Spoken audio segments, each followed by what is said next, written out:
If there's one thing Washington is good at, it's slamming China. China is our number one national security threat. We need to start treating them like that. They are the top threat to this country. China is common economically and is the greatest strategic challenge the United States of America faces. Soundbites like these are great for media attention, especially if you're running for president. We just saw that during the first Republican debate. They had nothing intelligent to say on foreign policy. You have no foreign policy experience, and it shows. And you know what? But nothing warrants the anti-Beijing hysteria that's lately overtaken Washington. And I'm talking about both the Republicans and Joe Biden. At a fundraiser the other day, he said China's communists are bad folks and their economy is a ticking time bomb. To be sure, we do have to be careful that China couldn't defeat us or our allies if it ever came to war. But what I want to talk about today is the hysteria that's lately overtaken Washington on both sides of the aisle, and that's making American politicians want to decouple the two economies completely. We're going to do strategic decoupling. That's dangerous. Here's why decoupling isn't an option. Back in the Cold War, the US and Soviet economies were largely detached because the Moscow communists fenced themselves off from global commerce and finance. Today, however, China and the West are woven together so tightly that unraveling the two economies would make everybody worse. I'm talking about pushing China's population of over 1.4 billion people back into poverty. And I'm talking about making them unable to afford the American stuff that we want to keep selling them. If they buy less from us, many Americans will lose their jobs. Of course, there are lots of ways in which the U.S. must be tough. The U.S. needs to deter Beijing from military aggression, for example, against Taiwan, in the South China Sea, or anywhere else. And on the economic side, China is the greatest strategic and economic threat of the United States of America in the 21st century.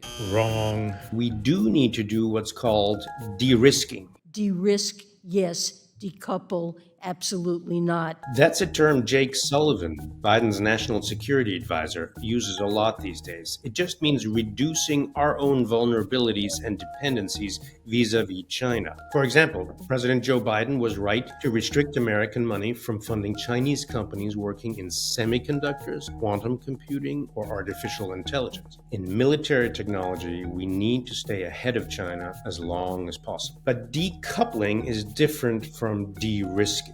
Decoupling is about cutting the two economies off from each other, including all the trade and investment and even human links that benefit both sides. Fortunately, there are a few contrarian voices left in Washington. Jim Himes, for example, the ranking Democrat on the House Intelligence Committee, is one of them. Congress has whipped itself into a frenzy with respect to China. I think this goes back to the Trump administration when China was the all-purpose scapegoat along with immigrants for all of the nation's problems. On one hand, he understands the threat China poses in cyberspace, for example, because he's on that committee. On the other hand, he wants to make clear to China that we do not want to roll back their economic progress. That progress is one of the great achievements of globalization, and there's no reason to just throw that away. If you see the US-China rivalry as an economic competition, moreover, there's a much better way of making sure the US wins. Keep in mind that the US economy is currently going strong, but China's economy has started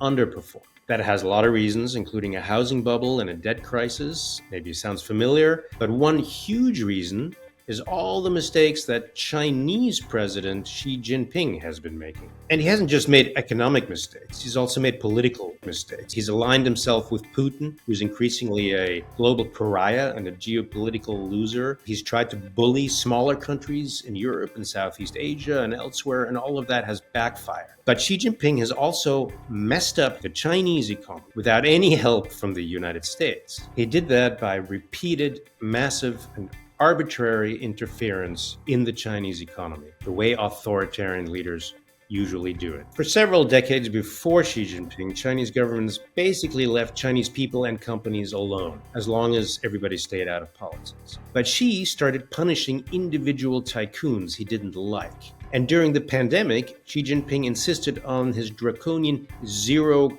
COVID policy. And for most Chinese people, that meant that the government could literally shut down entire cities within hours and in effect lock people up. Even the abrupt and unannounced reopening this year was arbitrary. So Chinese consumers and investors were reminded constantly that the state had complete power over their property and their wealth and their lives. And they're responding the way you and I would probably respond, by hoarding their cash in bank accounts and not spending it on consumer goods and not investing. That's what will handicap the Chinese economy for years. And yes, reduced economic growth also means less economic and diplomatic clout. It means less money to spend on bridges and railroads in Asia and Africa, less money for the army, less money for everything. In other words, Xi won't be taking over the world on this budget. The US doesn't need to sabotage the Chinese economy because Xi Jinping is already doing it for us. If anything, America should try to support it, both to maintain its own prosperity and to create the goodwill that could thaw diplomacy one day, so everybody in Washington can just calm down.